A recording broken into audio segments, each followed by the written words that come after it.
Our goal here, as this slide implies, is to live to be 120 to 130.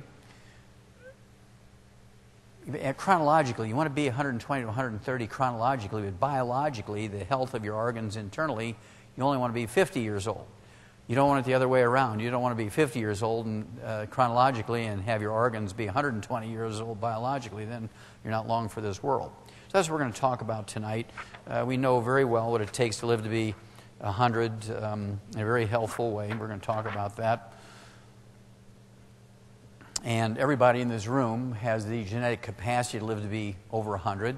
I don't care if everybody in your family has died at 35. Everybody in this room has the genetic capacity to live to be well beyond 100. And the only reason why everybody won't is not because you can't, but because people make decisions, oftentimes incorrectly. So, like everything else, the more information you have, the more likely you are to make good decisions.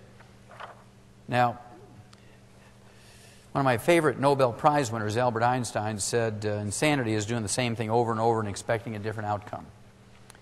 And right now, in America, our average lifespan, depending on whose data you look at, ranges somewhere between 72 and 75.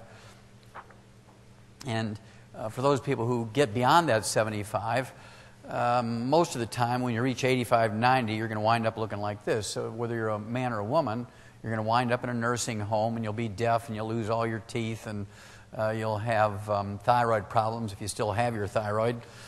You certainly have your neck and your back vertebrae fused because you had degenerative disc disease.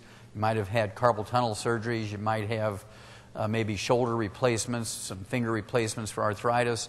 You may have had an angiogram, angioplasty, stents installed in your coronary arteries. Maybe you had triple bypass, a heart transplant, a lobe of a lung, or maybe an entire lung removed for a variety of reasons. You may have had your stomach bypassed or stapled or banded because you couldn't lose that 100 pounds with exercise and diet. It's not unusual for people to have their gallbladder removed before this age.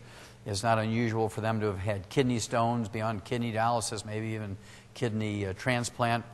Women will get hysterectomies. Men get their prostates removed.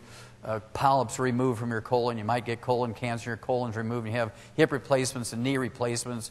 Your feet will be amputated because you had uncontrolled diabetes. You're on 27 different drugs for pain and thyroid and diabetes and hypertension and heart disease and memory and pain and all kinds of stuff. Wah-ha! Doesn't that excite you? I mean, if you do everything your doctor tells you and you live to be 85, that's how you're going to wind up.